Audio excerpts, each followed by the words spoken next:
distinctions in regard to what is eternal and what is temporal. Absolute literally means separate from. So the root word is solution. Right? So you have how in Christian tradition, the idea that at the end of life, a person can receive absolution from their sins. Basically, it means separating from. So the absolute truth is something that exists separate from relative truth. Absolute truth exists in eternity, and relative truth exists within temporal time. Now, of course, there's a fine line of distinctions here we have to be very clear about, because eternal time exists. Time is actually eternal. That seems like a contradiction in terms that because we have a sense of time being temporary, in the sense that in the material world, nothing actually exists. It may come into existence for some time, but it ceases to exist in due course of time. But Krishna points out in the 13th chapter that the material energy is eternal. The manifestations of it, in terms of forms, they are all temporary. They all have a beginning and they all have an end. Whereas in eternal time, there is no beginning and there is no end. And so time is actually eternal. But within the eternity of time, a field is set up called the material world, in which everything is temporary. Time moves differently. Time moves also. There's movement in time. So we read in the Brahma Samhita how everything is moving, and we read in Krishna book also when we hear of the Vrindavan pastimes. There's seasons, there's day, there's night, there's movement of time, just like we have movement of time here. But in the Brahma Samhita, Lord Brahma explains that even though that is going on, nothing fades away. Nothing is affected by time, in the sense that in the material world, everything is affected by time. Everything is controlled by time in the material world. We read in the beautiful sequence of verses in the 9th chapter of the first canto, the passing of Bhishma, where Bhishma begins by talking to the Pandavas, saying how you didn't deserve to have to live through what you went through. You did nothing to deserve that. And then he says, my conclusion is this is all the movement of time. And Krishna says in Bhagavad Gita, time I am the destroyer of the worlds. This is material time, relative time. It's not eternal time.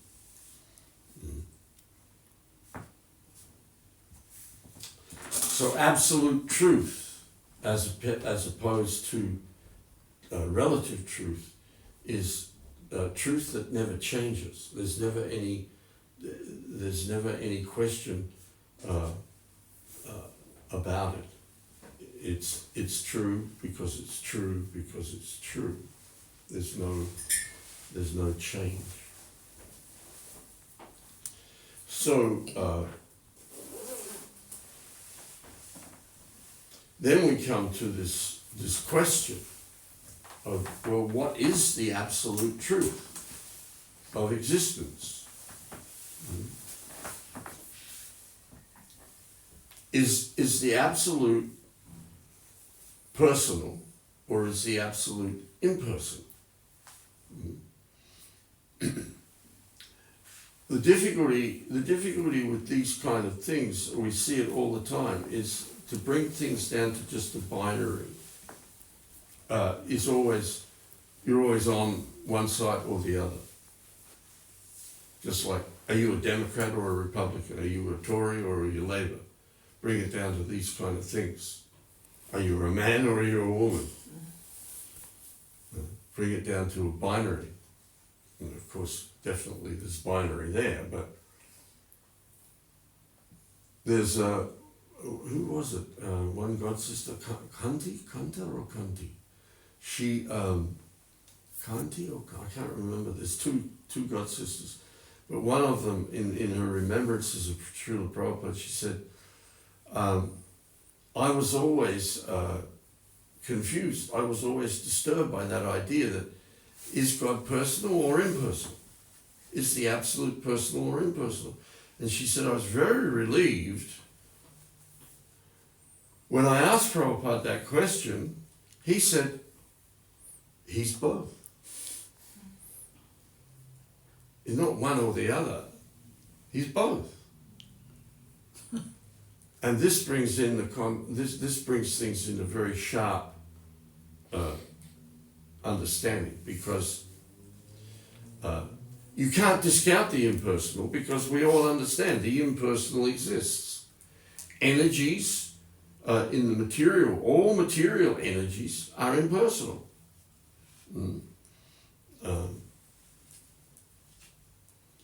Matter cannot move unless it is touched by spirit. Unless a living being manipulates dull matter, nothing happens. Nothing happens. Therefore, we have the understanding that there's a soul of the universe, and we understand this is the beauty now. This is the beauty of hearing the truth from authoritative sources, because ultimately it makes complete sense. The problem for the jnani is that ultimately it just doesn't make sense. The analysis of everything as we can observe it ultimately doesn't make sense, because it ends with this idea that it's all just energy. Everything is just energies.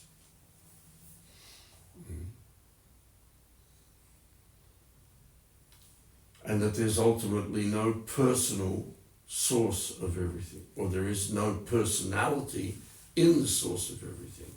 But that in itself is a logical contradiction, because if personality exists in all that exists, and that if all that exists comes from one single source, then you can't say there's no personality in the source.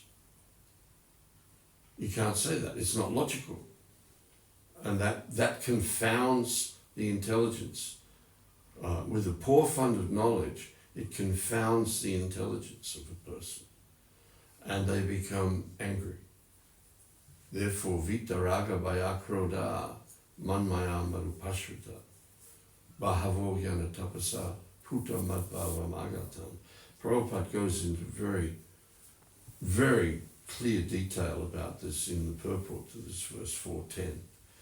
Being completely free from attachment, fear, and anger. And he says the anger that comes for the philosopher, for the seeker of truth, is that whatever you get from a mundane point of view leads you to a very frustrating conclusion, because there's no conclusion except that it's all impersonal. It's just energies. But we are persons. And then there's the other simple, I think I mentioned this the last time I was here too, it's a very simple truth that in order to hear about impersonal philosophy, you have to hear it from a person. So if everything's ultimately impersonal, why can't impersonal explain that to you, because you have to even learn about impersonalism from a person. Confirmed. You have to learn about these things from a person. So, in the philosophical quest for the truth, you must come to the conclusion that the source of everything is a person. Therefore, we see the Bhagavatam makes a very categorical statement. Vedanti tat tatva vidas tattvam yajnanam advayam brahmati paramatmati bhagavan iti satyate. Not that just God is a person, or that just God is energy, or that God is everywhere, God is everything. That's all true. But why is it true? Because of Bhagavan. Because of the Bhagavan. Bhaga means opulences, and Avan means the possessor of all of these things. So, when we analyze, we have truth, we have strength, beauty, fame, knowledge, renunciation, and what's the sixth one? 6 opulences. Beauty, fame, knowledge. Knowledge. Power. Strength, beauty, fame, renunciation. And Did we say knowledge?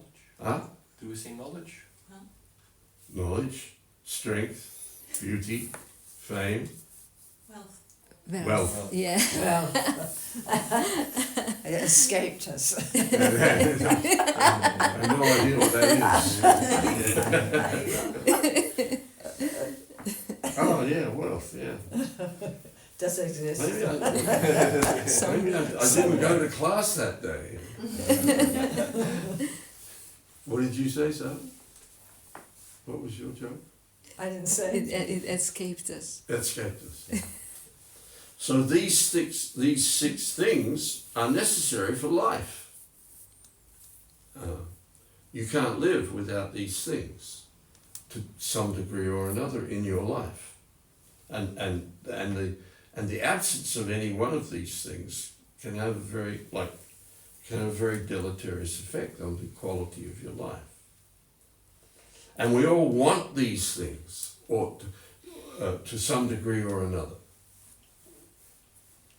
Attract. Because we're persons, that's why. Because we personally want these things. And the impersonalist also wants something of these opulences. Knowledge, fame also. Fame. To be famous is a very deep desire of the conditioned soul. So, we understand there is impersonal energy.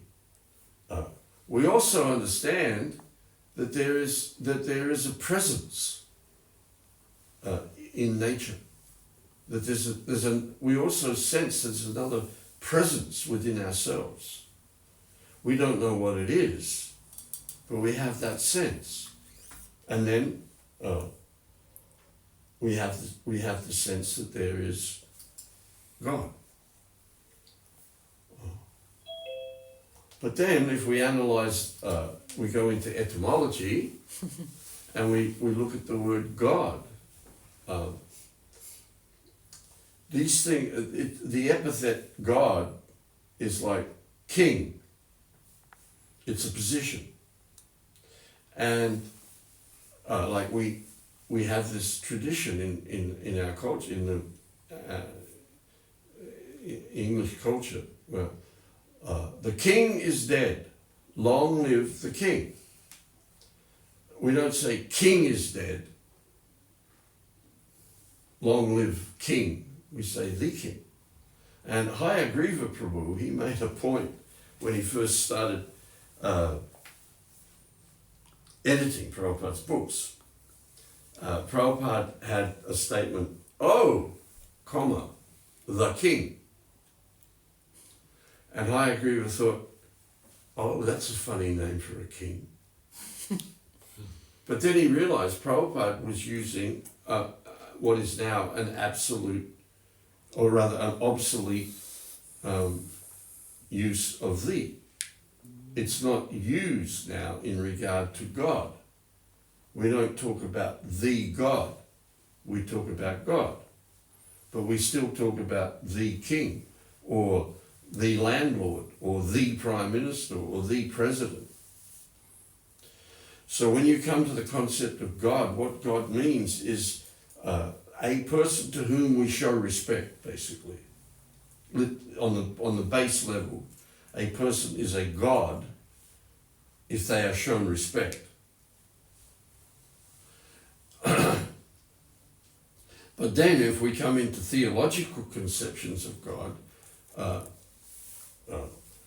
from the Vedic point of view, we get a very clear idea here of what we're talking about, because there's the recognition of the existence of what I call devas.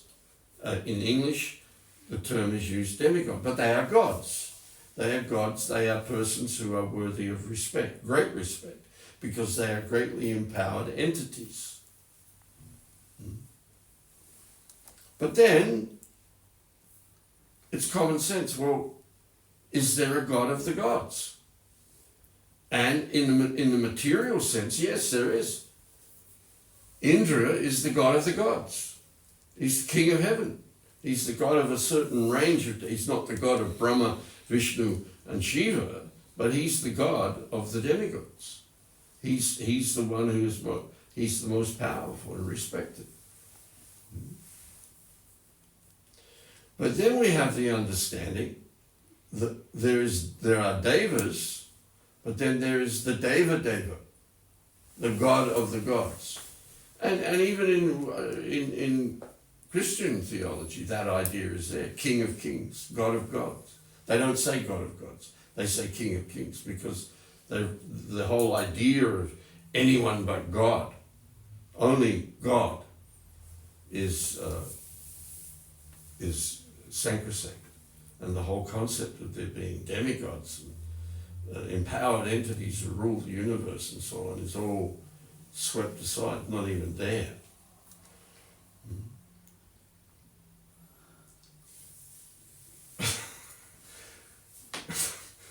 But the idea is that there is Bhagavan, the possessor of all opulences, and all knowledge, or wealth, or fame, or strength, or beauty, and all renunciation. So that's all right. Still, it's the Bhagavan. The question comes up then, well, who is this? Who is this? And that's something you're not allowed to ask. God is God. God is God. But there's been a real slip here, because God is not the person. God is the position. Who is in this position? Who is that? So because there's no, like Prabhupada uses the term, a poor fund of knowledge, because there is a poor fund of knowledge about this now, then nobody wants to go near it. Nobody wants to go near it. And therefore, you either believe or you don't believe. And that belief, or that impetus to belief, is ruled by fear.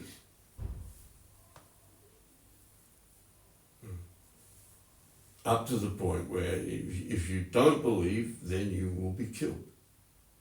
Or you will go to hell forever.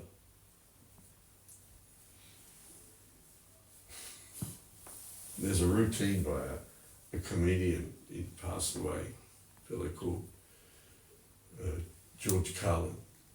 And he does this routine about we're supposed to believe that there's a man in the sky who's watching everything we do. And he's got 10 things that we must never do.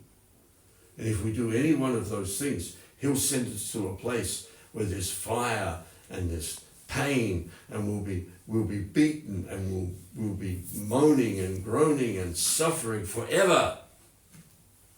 But he loves you. He loves you. This is love.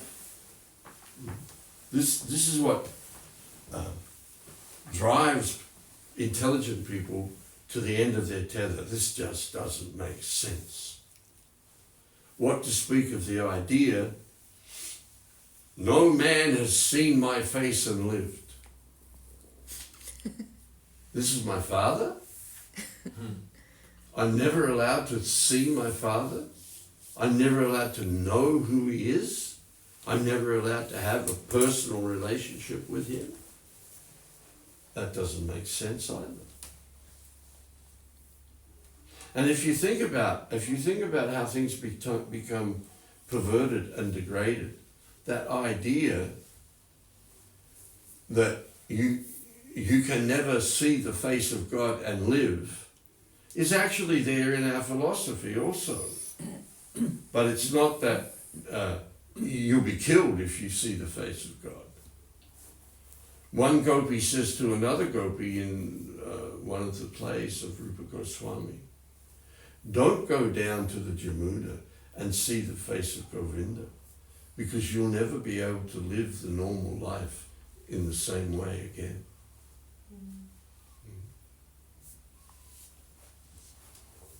And the point about this is that the relationship is personal. It's a one-to-one relationship.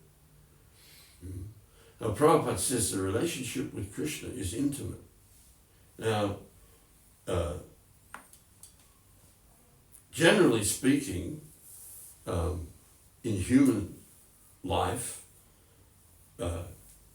you maybe have one, if possible, in your life, one intimate relationship where there's total openness in the relationship.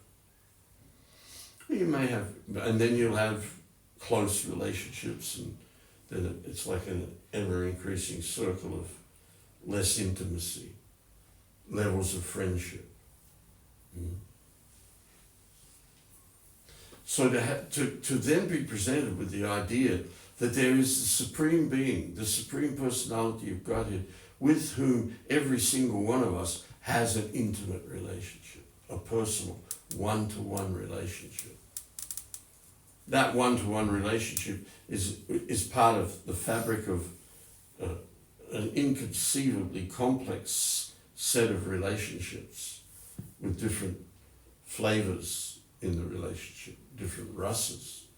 But nonetheless, this is the paramount beauty of the philosophy of the absolute truth, is that every single living being has a personal relationship of love with God, with the Supreme Personality of Godhead. And who is that? Krishna. And here is Krishna. Here is Krishna. Here he is.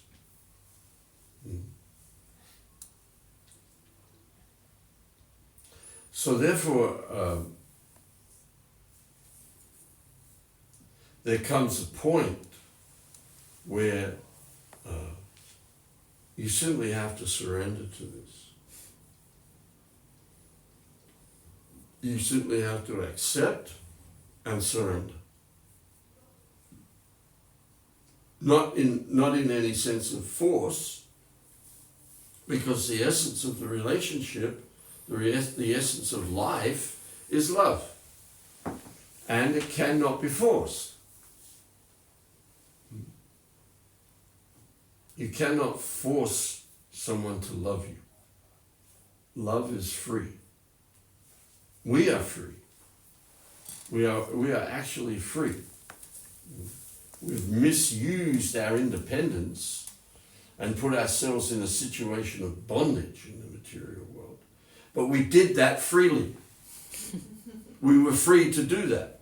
And we did it. this is a huge argument again, the binary in mundane philosophy. Is there determinism or is there free will? Is there determinism or is there free will? Well, there's both. But how do things become determined in a relative sense? Because I misuse my free will and put myself under laws that I cannot transgress,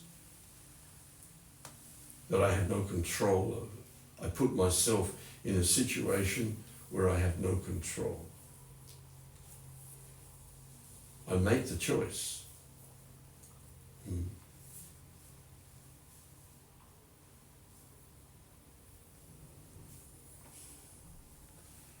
So here we have a situation where very innocent women, simply by hearing about Krishna, they fall in love with him. And we mentioned yesterday also about Rukmini. She just heard about Krishna and she fell in love with him. She fell in love with him. And Srila Prabhupada says this is our business, to fall in love with Krishna. There's one lecture on Chaitanya Charitamrita where the description is how Lord Chaitanya used to sit on the floor of his room at night, and Sarup Damodar and Ramananda Roy would chant verses from the 10th canto of Srimad Bhagavatam, specifically about Krishna's relationship with the gopis.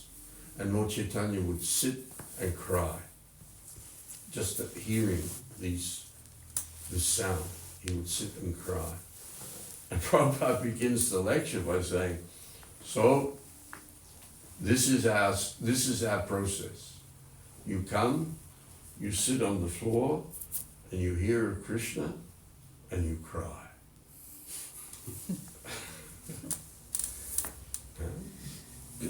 You sit on the floor, you hear Krishna, and you cry. And actually, we've all had our moments, haven't we? We all have our moments. And through the practice of sadhana bhakti, then eventually all that is troublesome to the heart is destroyed. And we simply become immersed in ecstatic love for Krishna. Simply by hearing about Krishna. Simply by hearing and Krishna, the name means all attractive. Simply by hearing about Krishna, we become attracted. The problem is we're very materially conditioned by duality. Ichcha dvesha samuktena dvandva mohena bharata samoham savabhutani sagayanti parantapa. That all living beings in the material world, all living beings are born into delusion, overcome by the dualities of desire and hate. Dualities. Acceptance and rejection. Desire and hate. Attachment and repulsion. Attraction and repulsion. So,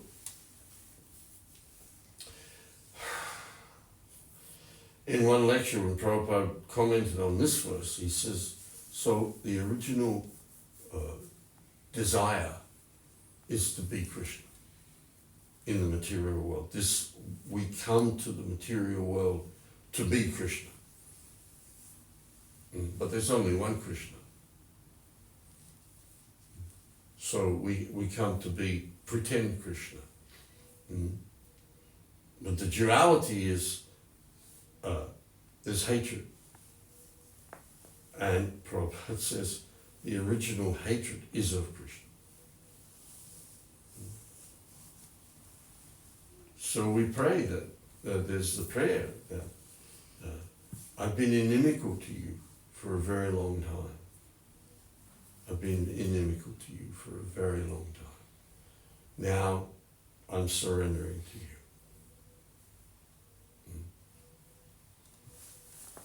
But this can only come about when we encounter a lover of Krishna. And one of the 6 symptoms of pure devotional service that are dealt with in the beginning of Nectar of Devotion, Bhakti Rasamrita Sindhu, is that pure devotional service is rarely seen. Rarely seen. Well, we need to understand this very carefully, because the appearance of a personality like Srila Prabhupada in this world is very, very rare.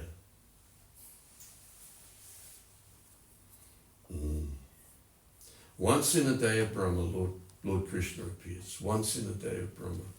And in the Kali Yuga, after his appearance, Lord Chaitanya appears.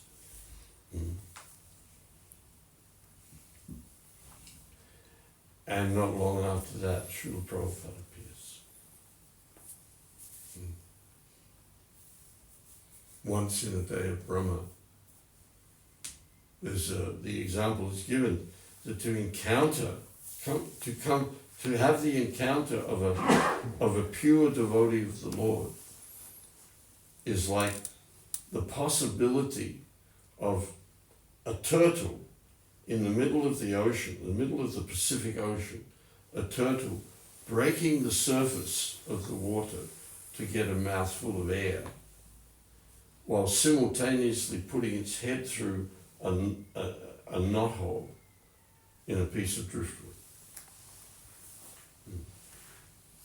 Wow. What's the possibility? What's the possibility? I mean, I'm not a mathematician, but I always say I'd like to come across a mathematician who can get down on this problem. You have to take into account the total surface area of the Pacific Ocean.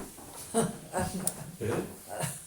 It's so many things, factors that you have to get some mathematical equation that actually explains what is the possibility, what is the probability of that happening. Just like I saw a very nice movie about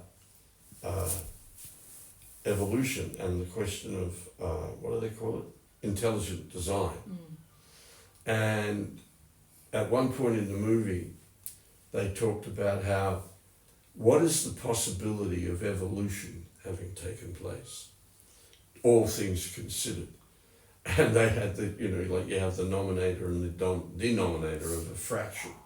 So it was 1 over 1, comma, and then 3 zeros after another, after another, after another. So you get beyond any comprehension of this. Like we talk about a million. Well, a million is 1,000,000. A billion is 1,000 million. A trillion is 1,000 billion. But then it goes on, quadrillion, quintillion, and I lose it. I don't know what it goes to after million, billion, trillion, quadrillion, quintillion, sestrillion, septrillion, octillion, nonatrillion. I don't know where it goes after that. But that doesn't mean it's the end of it. You just put another comma and 3 zeros and away you go.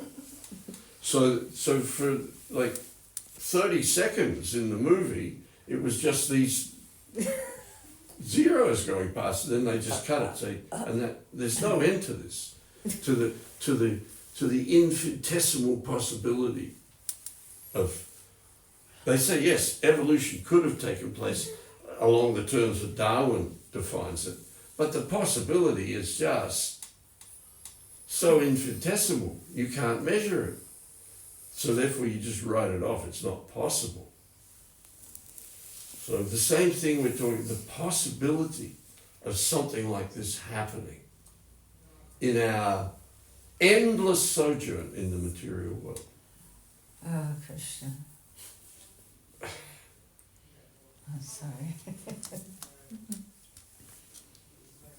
We've been introduced to the Supreme Personality of Godhead.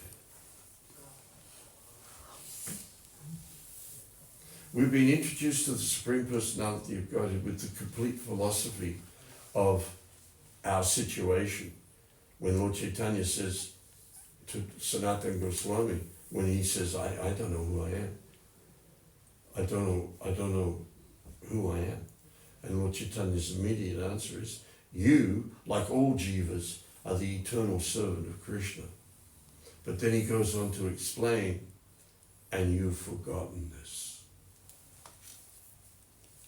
Such an important philosophical point. You've forgotten it. And what does that imply? You can't forget something you don't know. Forgetfulness and remembrance are predicated on knowledge. Krishna is not someone we don't know. Everyone knows Krishna. Everyone you meet knows Krishna. Every living being you encounter in any way at all, they all know Krishna and they are all lovers of Krishna. They've simply forgotten. They've simply forgotten. This is absolute truth. This is not relative truth. This is the truth of the absolute. The absolute platform of reality is that we are all eternally fragmental parts and parcels of Krishna, and we exist to love him. And as I was saying yesterday, that love is not something we have to learn, not something we have to be imbued with or permeated with or injected with or infused with or whatever means osmoted into. It's there. It's actually the essence of our being. It's the essence of our life. And we've forgotten these things. It's not like, oh yeah, I forgot Krishna. The forgetfulness is complete because the forgetfulness is our desire. Savasya chaham hridi shri vishto matta smriti jnanam apohanam cha. I am situated within the heart of every living entity, and from me comes knowledge, remembrance, and forgetfulness.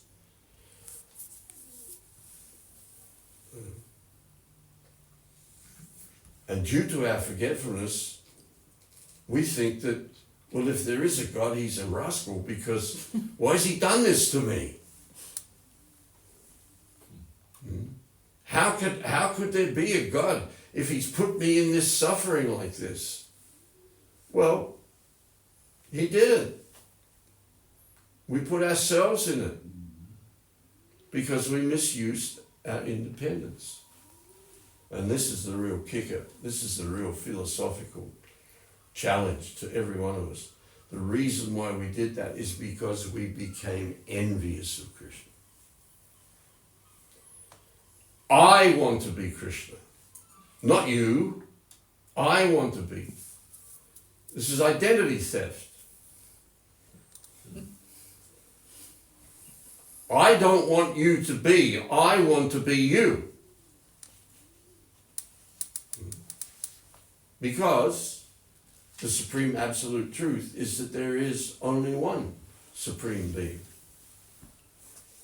And he didn't become the supreme being. It's not that, in our lifetime, Krishna's the supreme being because he beat somebody else to it. It's not like the heavyweight championship of the world. It's not like the heavyweight championship of all that is a competitive situation. No one is equal to or greater than Krishna. And that sense of no one is equal to, it's the gap between Krishna and everyone else is immeasurable. Because everything that exists and every living being that exists is totally dependent upon Krishna for everything. Nityo Nityanam, Chaitanas Chaitanam. There is one supreme eternal who is the maintainer of infinite eternals, of varying levels of wealth, fame, beauty, strength, knowledge, and renunciation. I've still only got 5. I keep forgetting one every time. 6 opulences. And Krishna is providing these things eternally. It's not that he had to crank it up. It's not that he had to gather these things in order to be able to distribute them. And sometime he's going to have to do an inventory of where it's at and go to another source and get these things. This is what we have to understand. Krishna is the supreme personality of Godhead. And we are all his eternal parts and parcels. However, due to conditional life, due to putting ourselves under the control of the 3 modes of material nature, that's the fall. We fall under the influence of the material modes. We come to the material world still with this attitude to serve Krishna. That's still there, but in a self-centered way. I'll be the controller. I'll be Lord Brahma. But then Lord Brahma very quickly has to wake up and realize, well, no, I'm not self-sufficient. I'm dependent. But we forget that. We keep forgetting that. We keep forgetting. And we become, because we've forgotten Krishna, we need to love somebody. We need to love something. So then, under the influence of the modes of material nature, there's endless possibilities. Like we were talking yesterday about hearing about, remembering, glorifying, and worshipping Krishna. So if you don't hear about, remember, glorify, and worship Krishna, then the list is endless in the material world. The computations and permutations of the interaction of the 3 modes of material nature is actually infinite. That's another quality of the Absolute. Within the finite world of matter, there's infinite variegatedness.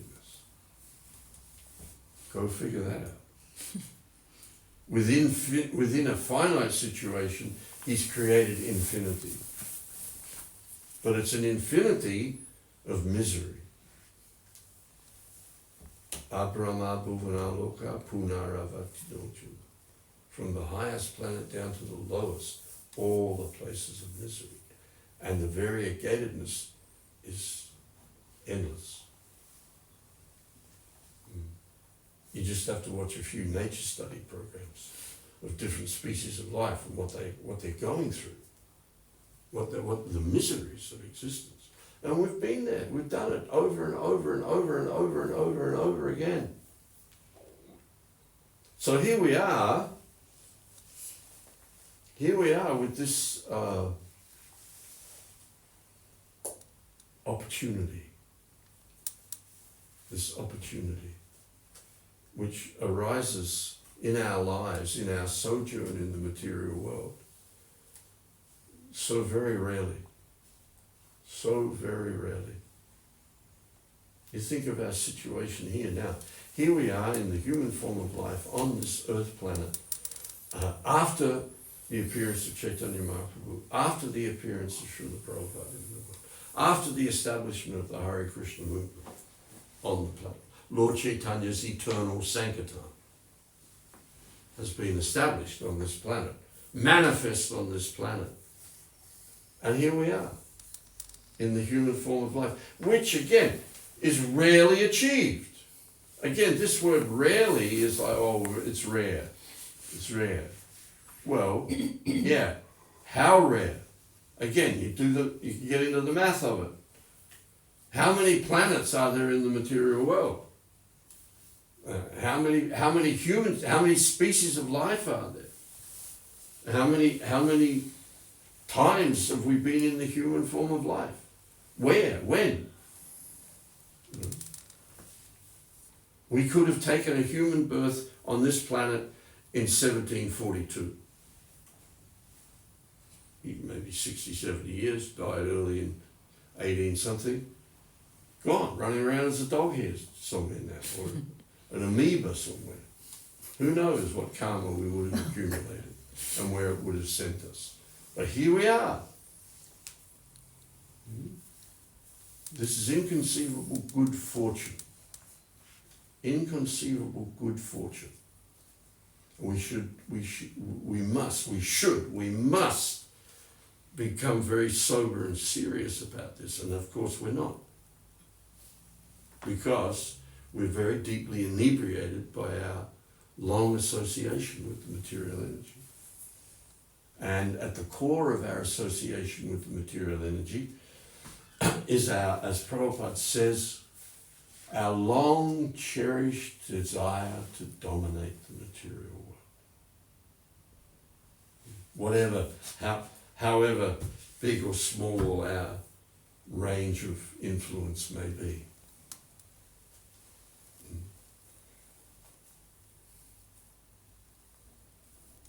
And the only way we can counteract that is by this hearing process, by hearing the truth, not hearing somebody's belief, but by hearing the immutable, implacable, universally applicable truth that never changes, that can't be legislated out of existence. It's not that, there can be some kind of change of government of the universe. Well, that's what's going on in the material world. The change of government all the time. It's on every level. On every level throughout the universe, there's actually a perpetual war going on. And people wonder, is there evil in the world or is there good? Is there good? There's good and there's evil. Yes, there are. They are called devas and they are called suras and asuras. The suric and the asuric personality, the asuric and asuric disposition exists universally throughout 8,400,000 species of life.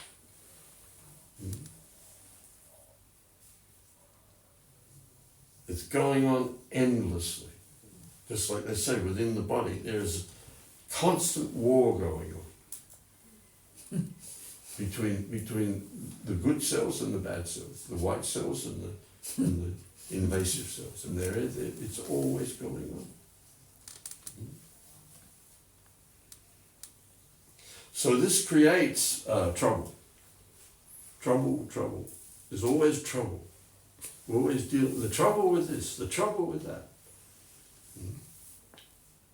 The struggle with this, the struggle with that. The war on this, the war on that.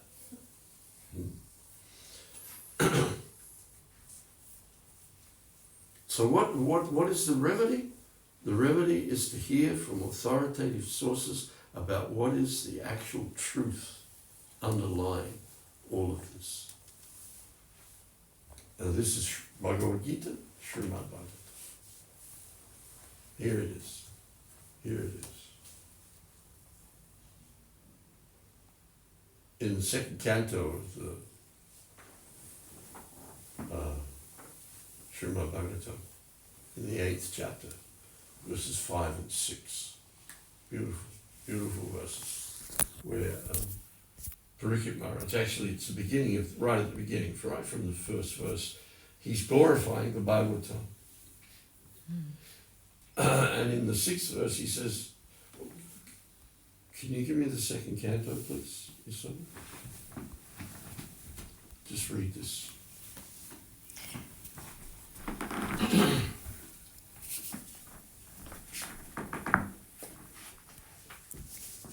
Which chapter?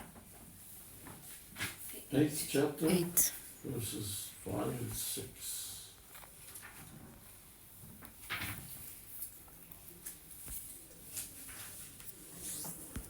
Actually, from verse 2, it's a sequence of verses. Verse 2, the king said, I wish to know narrations concerning the Lord, who possesses wonderful potencies. I wish to know narrations concerning the Lord, who possesses wonderful potencies, are certainly auspicious for living beings in all planets. O greatly fortunate Sukadeva Goswami, please continue narrating Srimad Bhagavatam so that I can place my mind upon the Supreme Soul, Lord Krishna, and being completely freed from material qualities, then relinquish this body. Persons who hear Srimad Bhagavatam regularly and are always taking the matter very seriously will have the personality of Godhead Sri Krishna manifested in their hearts within a short time. The sound incarnation of Lord Krishna, the Supreme Soul, that is Srimad Bhagavatam, enters into the heart of a self-realized devotee, sits on the lotus flower of his loving relationship, and thus cleanses the dust of material association, such as lust, anger, and hankering. Thus, it acts like autumnal rains upon pools of muddy water. Can you read the verse? Because it's so nice. Parishtakana randarina swanam bhava suroruham dunoti shamalam Krishna salilasya yatasharat. And here's the kicker. Dautatma Purusha Krishna Pada Mulam Namunchati Muktasava Pariklesha Panta Swa Sharanam Yata. A pure devotee of the Lord, whose heart has once been cleansed by the process of devotional service, never relinquishes the lotus feet of Lord Krishna, for they fully satisfy him, as a traveler is satisfied at home after a troubled journey. We're travelers through space and time in this relative world, and we've been on a very long and troubled journey.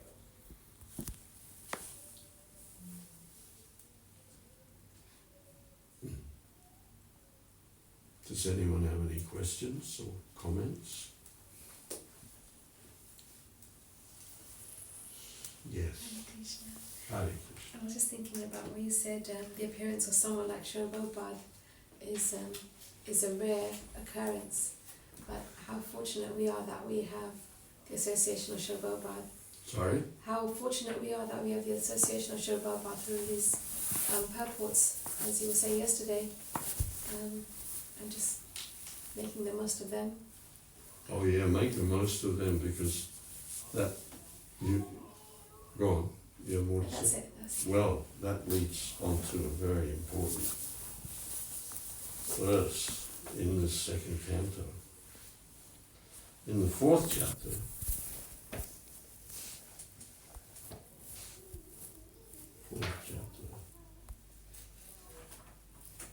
which is called the process of creation.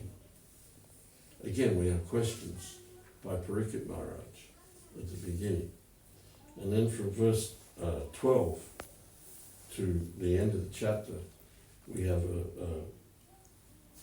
what is really, actually, I think you could say is Sukadeva Goswami's Mangalacharan for the Bhagavatam.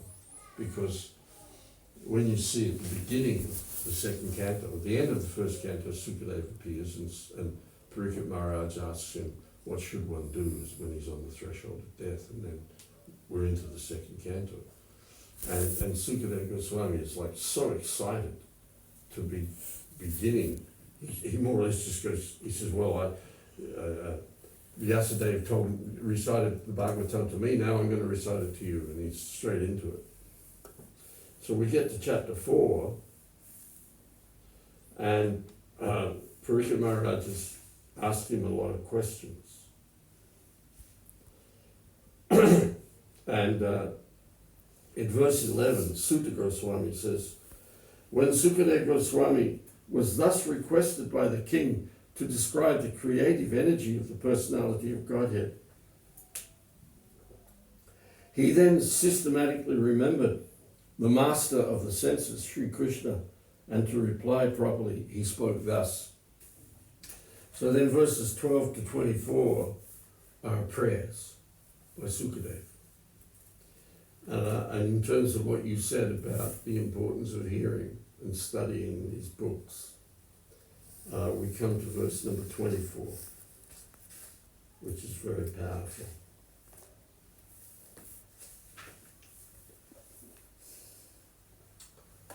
Namastasmai Bhagavate Vasudevaya Vedase Papo Jnanam Ayam Samya Yan Mukan Buru Bhushanam. I offer my respectful obeisances unto Srila Vyasadeva, the incarnation of Vasudeva, who compiled the Vedic literature, scriptures. The pure devotees drink up the nectarian transcendental knowledge dropping from the lotus-like mouth of the Lord. That's a two-part verse. Now, in the verse, there's the word Vedhase. And Vedhase means the compiler of the Vedic literatures. So therefore, in the purport, Prabhupada makes it very clear. He says, I offer my respectful obeisances unto Srila Vyasadeva, the incarnation of Vasudeva, who compiled the Vedic literature. And it's only a very short purport, but again, the last part of it is where the real power of the purport is. It begins by saying, in pursuance of the specific utterance Vedase, or the compiler of the system of transcendental knowledge, Srila Sridhar Swami has commented that the respectful obeisances are offered to Srila Vyasadeva, who is the incarnation of Vasudeva. Srila Jiva Goswami has agreed to this, but Srila Vishwanatha Chakravarti Thakur has made a further advancement, namely that the nectar from the mouth of Lord Krishna is transferred to his different consorts, and thus they learn the finer arts of music, dance, dressing, decorations, and all such things which are relished by the Lord. Such music, dance, and decorations, that's what Vishwanath Chakravarti says. So then Prabhupada begins to comment on that by saying, such music, dance, and decorations enjoyed by the Lord are certainly not anything mundane, because the Lord is addressed in the very beginning as para, transcendental. So then, my personal opinion is this should be a 2-paragraph purport, because at that point, I think Prabhupada's done with summarizing Sridhar Swami, Jiva Goswami, and then Vishwanatha Chakravarti Thakur. The rest is his, what you could say in one sense, riff on that, his ecstatic realizations. And he says this transcendental knowledge is unknown to the forgotten conditioned souls. It's very powerful. Not only are we forgetful, we're forgotten. Mm. Actually, we're forgotten. Mm. That's a very important point in the Brihad Bhagavatamrita, when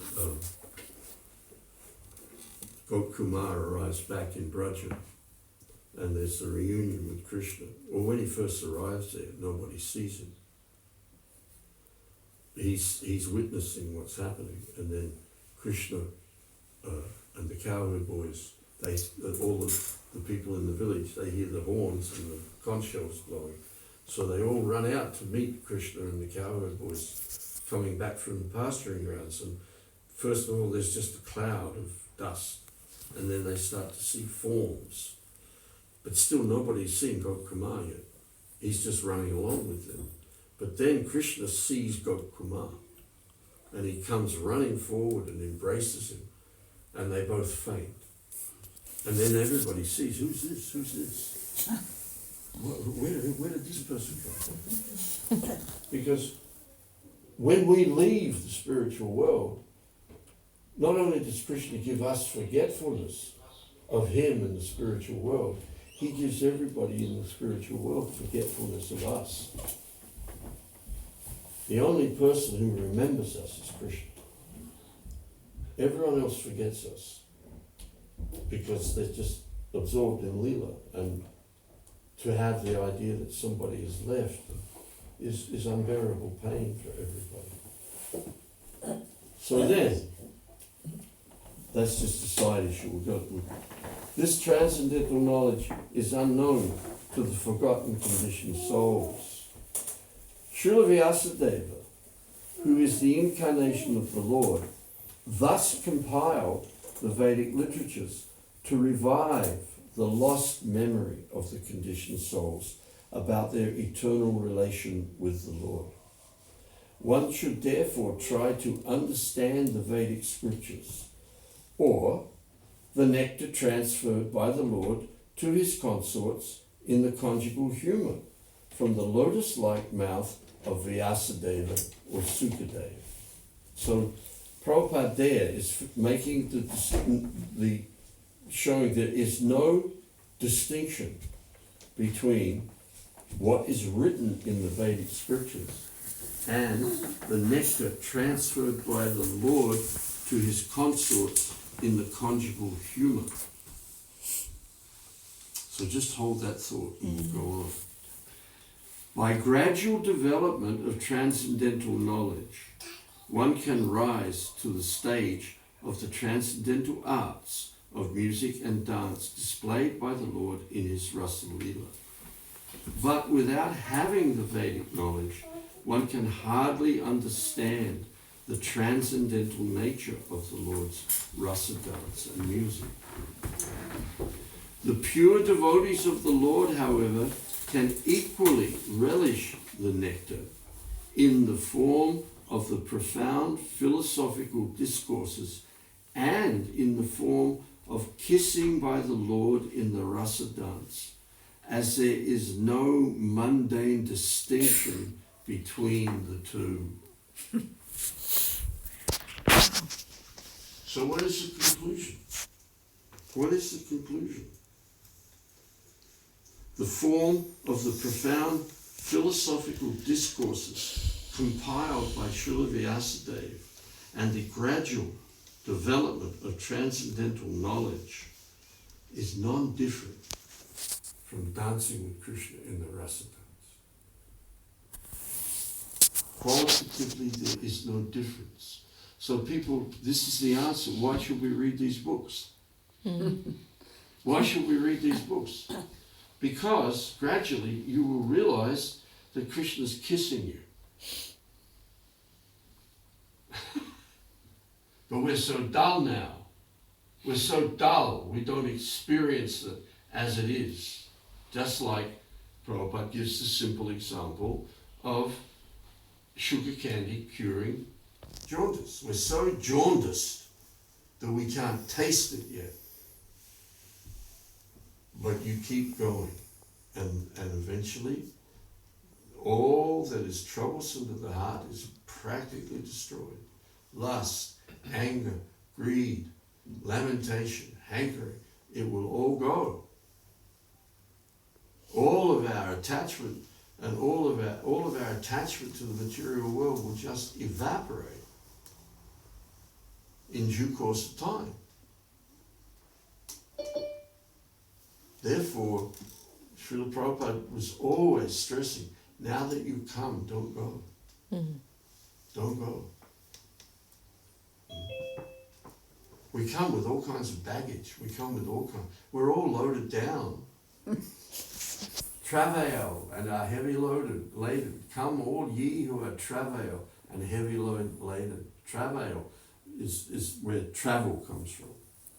And we've been on this troubled journey. We're laden down with with lust, anger, greed, avarice, all these things that Vishaya vinivatante niraharasya dehina rasapyasyam rasopyasya param drisva nivatate. Although the embodied living being may be restricted from sense enjoyment, now I always make the point that means everyone, not just devotees, anyone who is seriously taking to regulative principles. It means everyone, because no matter, like the saying goes, there's ample in this world for everyone's need. There is never enough for one person's greed. So no matter what you want, you can never quite get it. Just like, I give the example, you might want a Lexus, but all you can afford is a Toyota.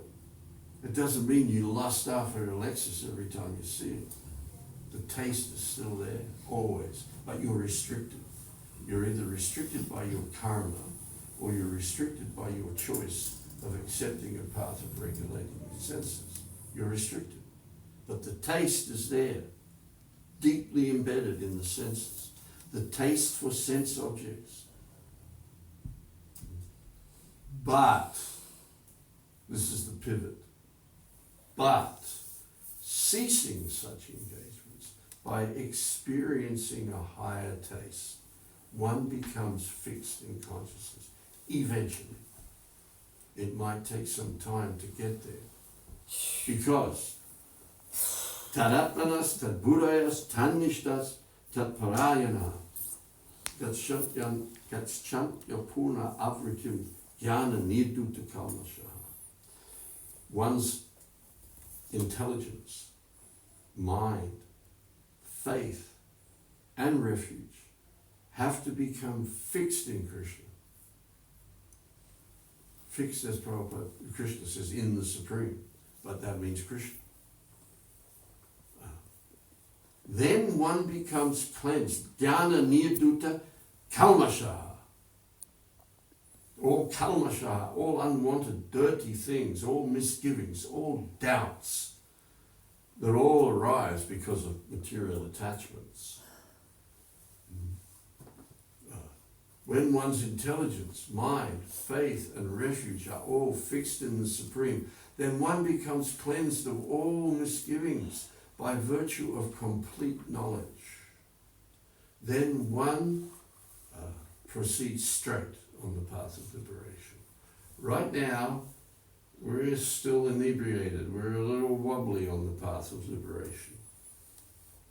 But we're on the path of liberation. So stick with it. It takes a little while to sober up. Just like it takes a little while to sober up.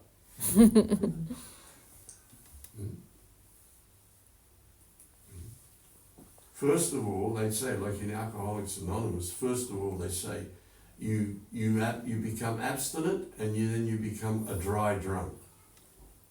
But you're still driven by the same things that made you a drunkard. So then you have to do the work. You have to do the steps.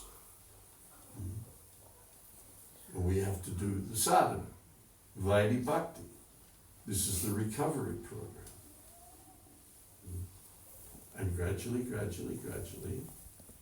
our intelligence, our mind, our faith, and our refuge, by virtue of putting ourselves in contact with complete knowledge, and staying in contact with that complete knowledge, and being patient with ourselves and with our God brothers and God sisters, understanding this is a very difficult task that we are all taking on. Because we have to undergo this process in the midst of everything that led us into this mess. We're in Maya. So it's very difficult. It's very simple, but it's very difficult. Very simple, but very difficult.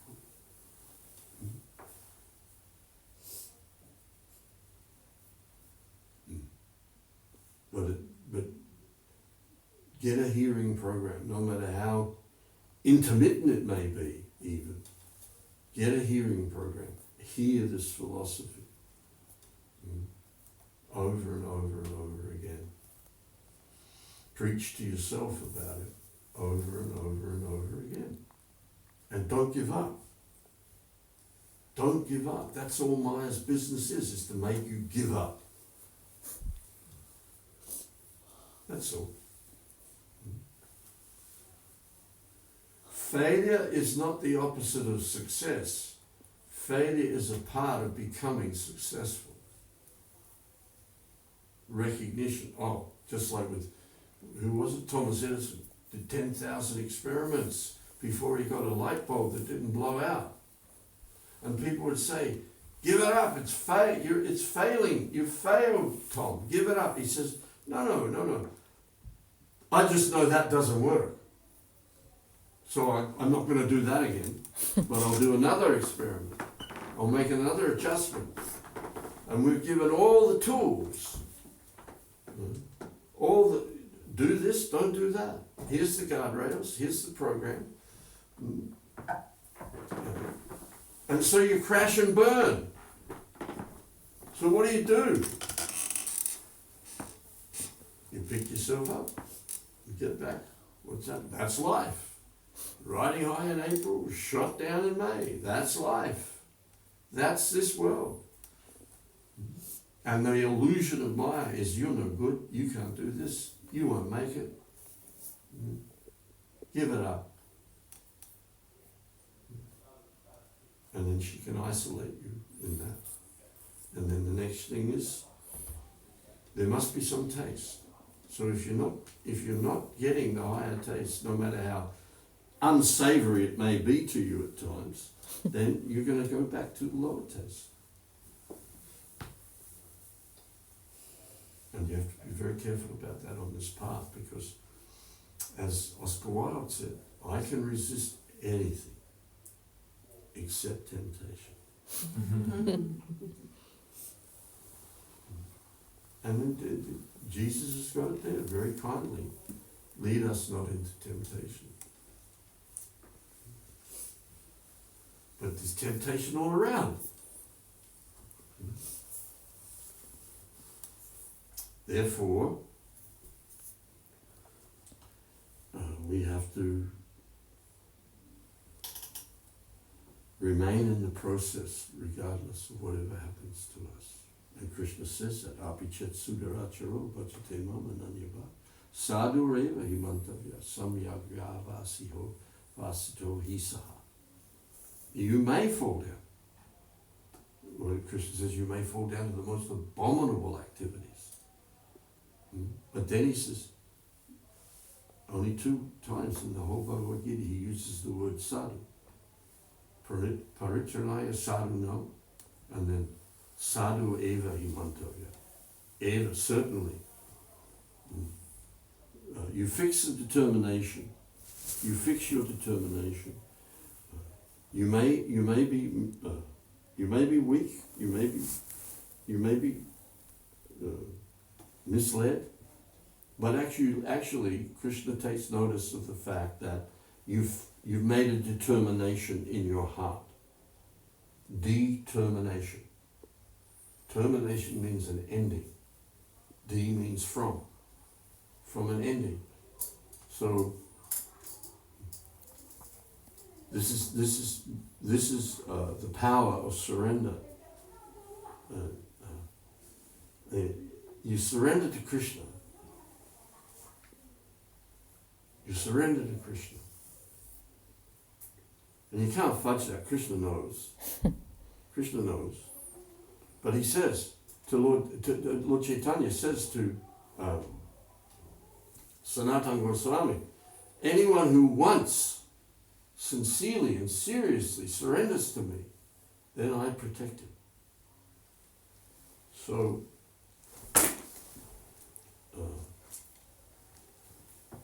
it's personal. It's a one-on-one thing. You have to surrender to Krishna. You have to surrender. I have to surrender to Krishna. And Krishna knows that you've done it So then he protects you. He protects you.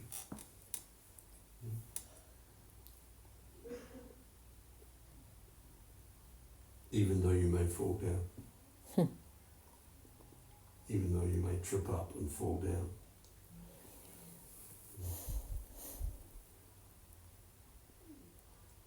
Hare Krishna.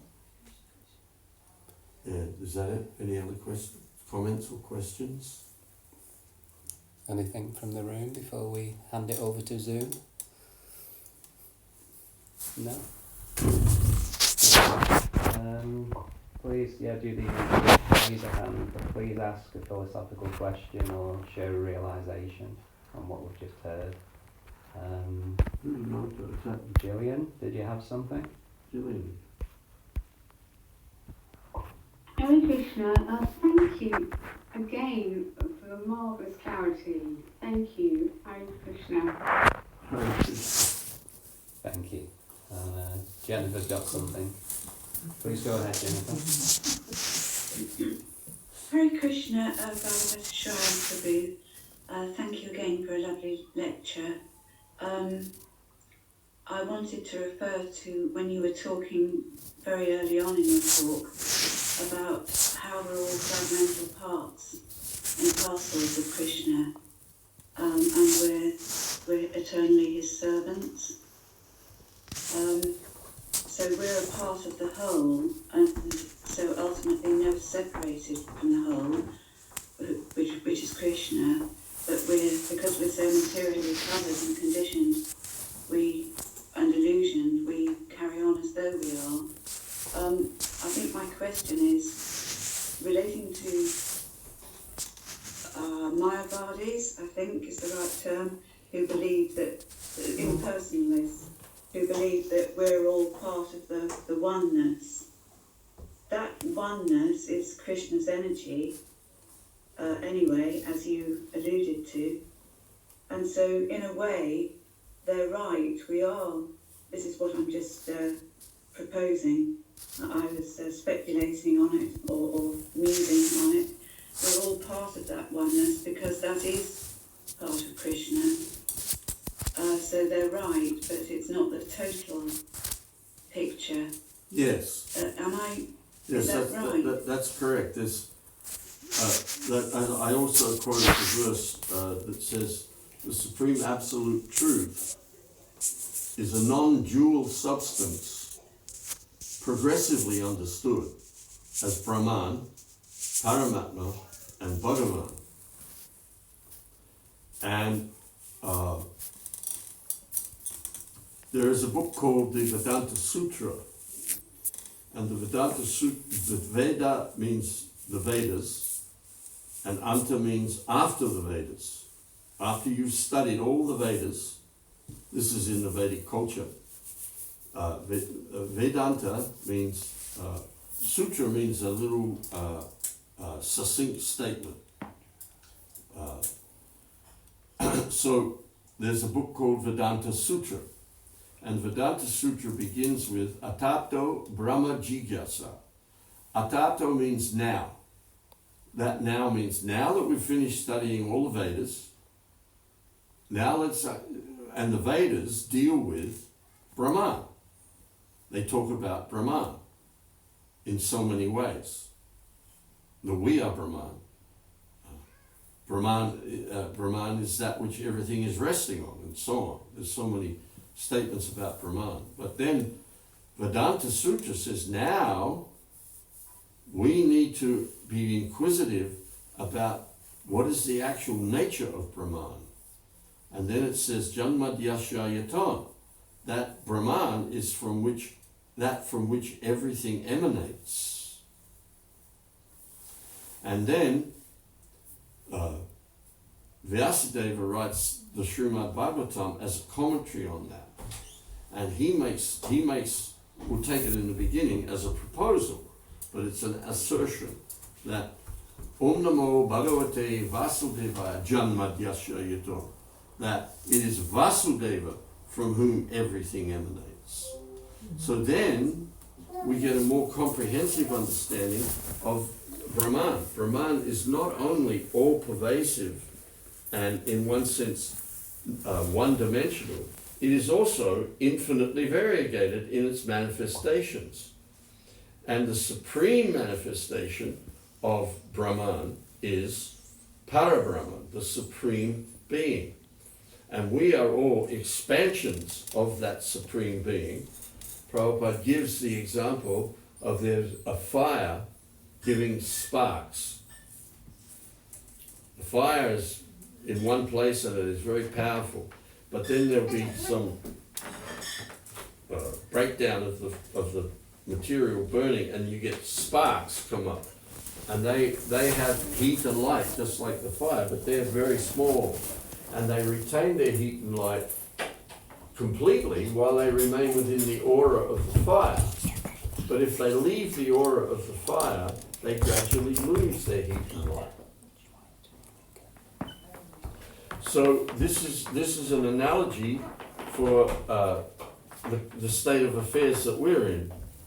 We exist in the aura of Krishna. So long as we stay within the aura of Krishna, that means in his personal association, we retain our own godlike qualities.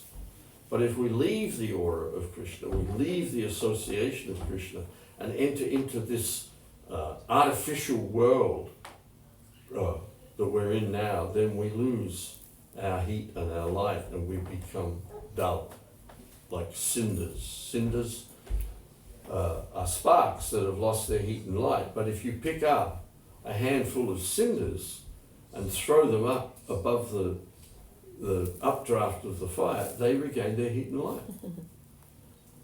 So this is knowledge, this is complete knowledge. Whereas impersonalists and Mayavadis, they don't have this complete fund of knowledge. This complete fund of knowledge is called Bhakti Vedanta. It's not just an impersonal conception, an impersonal resume of what is Brahman as it is enunciated in the Vedas. It's an understanding of that Brahman in its completeness with the awareness of the existence of loving relationship on the platform of Brahman. Does that make sense? Absolutely. And I liked the explanation of absolution also. Yes. Thank you. You're welcome. Hare Krishna. There is one from Hannah. Hannah. Hannah from Belfast. Yes. Yeah. Thank you again for your class. I just had a question around the bit that you mentioned about looking for the truth. I'm sorry, could you speak up a little, please? Yeah, sure. I just had a question about the part where you're talking about truth and how it never changes, and that we're constantly looking, either directly or indirectly, people are usually looking for the truth. Yeah. Can you? It's breaking up a little. Carry on. Yeah, sorry.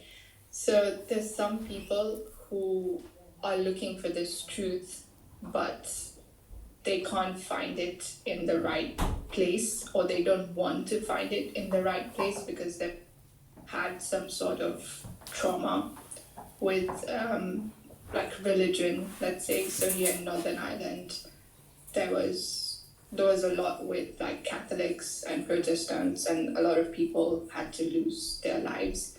So like my manager, although she was brought up in a Catholic background, she now says that she doesn't want anything to do with it. But then just some random conversations that we would be having, like you can tell that she's still somehow one way or another trying to search for the truth.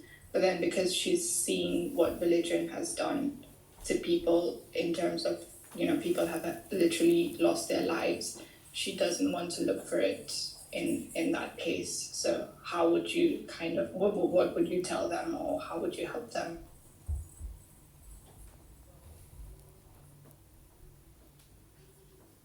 Well,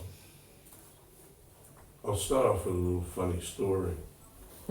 Pragosh Prabhu, our GBC, he told me that he used to run a restaurant in Belfast, and it was during the Troubles. And he said one night he and his wife they'd locked up the restaurant. They were walking down to get their car. He was in a dhoti with tilak, and she was in a sari with tilak. And they came across a group of skinheads standing at the traffic lights, and they were looking them up and down. And one of them said, "What are you? Are you Catholic or Protestant?" And Prakash said, "No, I'm a Hare Krishna." He said, "Yeah, but are you a Protestant or a Catholic Hare Krishna?"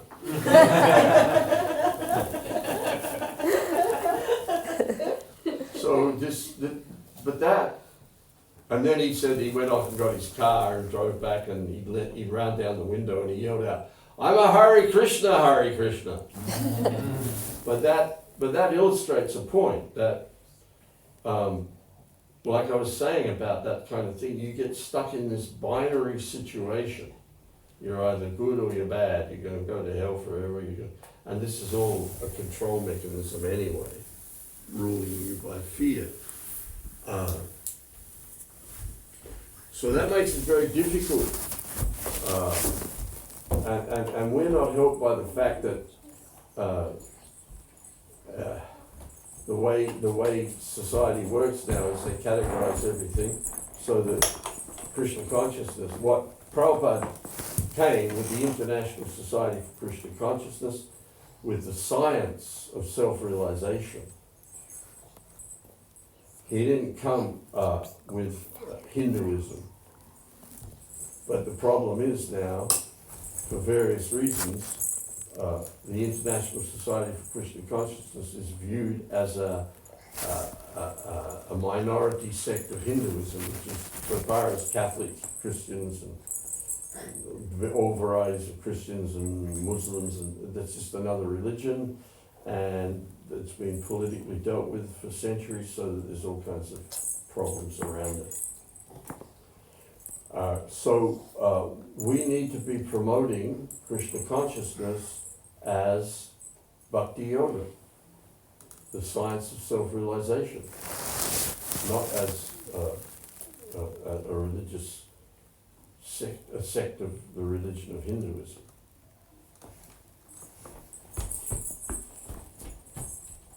Yes? Yeah, thank you. Yeah. Okay. Okay. It's a hard thing. Apart from that, Hannah, it's we have to realize that we're on the road least traveled in terms of even if you look at things in terms of religion, even within what we call Christianity, what we call Islam, and so on, even within Buddhism, there is actually the path of bhakti, the pure path of bhakti. But it's not it's not very well understood because people are very heavily in the bodily conception of life now. But even taking that into account, at the beginning of the 7th chapter, Krishna speaks the verse, Manushyanam sahasrahu kaschid yatati siddhaye yatatam api siddhanam kaschin mam veditatvatah. That out of many, many thousands of people, one may endeavor for perfection in knowledge. And there are many levels of perfection. Actually, the understanding that everything is Brahman that's perfect. That's true. But there's perfect, there's more perfect, and there's most perfect knowledge. So the most perfect and complete knowledge is the knowledge that comes through Bhagavad Gita and Srimad Bhagavatam. But that's been put in the Hindu basket. So that creates a lot of difficulty for us. But the point that Krishna is making, that it doesn't, all of this taken into account, the actual situation in the material world is that out of many millions of people, and in one lecture, Prabhupada expands that to the aggregate of all living entities.